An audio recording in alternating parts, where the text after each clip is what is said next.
ल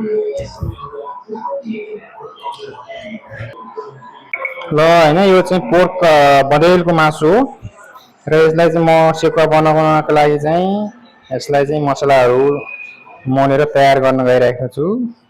सेकुवा बनाउनु भन्दा कम्तीमा पनि 1-2 घण्टा अगाडि नै यो यसलाई मोल्नु पर्छ हैन। अब हामीलाई चाहिन्छ यहाँ यो चाहिँ अदुवा लसुनको पेस्ट हो र काँचो तोरीको तेल। काँचो तोरीको तेल किन हालिन्छ भने यसको चाहिँ आरोमा टेस्ट भन्छ कि एकदम फ्लेभर राम्रो आउँछ। अब यसमा चाहिँ यो मसला तयार गरौँ। यो काँचो तोरीको तेलमा बेसार हालौँ, अर्ग्यानिक बेसार हो। नुन हालौँ टेस्ट अनुसारको। नुन आफूले टेस्ट गर्नुपर्छ पछि अन्तिमसम्ममा। र मसला चाहिँ हामी जिरा धनिया मात्रै राख्छौँ है साथीहरू। यसमा कुनै पनि अरू एक्स्ट्रा मसला राख्दिन। र यसलाई चाहिँ अब मजाले चम्चाले चलाएर अब यसलाई मलाउँ।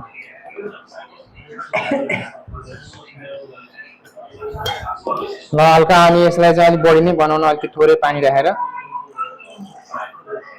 यसरी तयार गरौँ। यसमा खुर्सानी पिसेको खुर्सानी राख्न सक्नुहुन्छ तपाईहरु, तर म राख्दिन किनभने हामी खुर्सानी त्यति धेरै खादैनौं। र मरिचको धुलो पनि राख्न सक्छौं, त्यो पनि हामी राख्दैनौं। सो मसलाहरु चाहिँ सरर यहाँ यसै सरर राख्ने।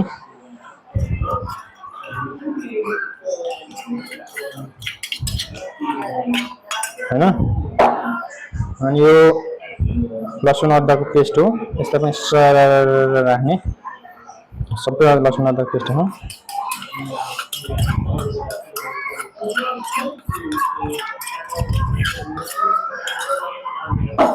कागतीलाई चाहिँ यो काँचो मासुमै राख्नु हुँदैन भन्ने एउटा नियम छ।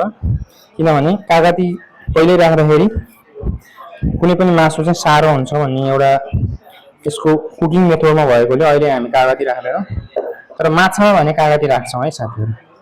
अब यसलाई हातले सरर मोल्ने, हेर्नुस् यसरी मजाले मोल्ने।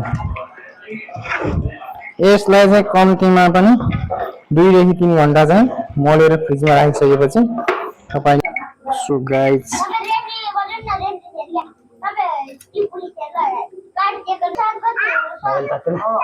ल साथीहरु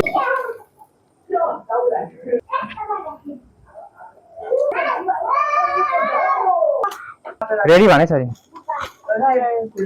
ल साथीहरु हैन। ल पोर्क सेकुवा हैन बाहिर आँगनमा टाक्क लाएर चाहिँ हामी आज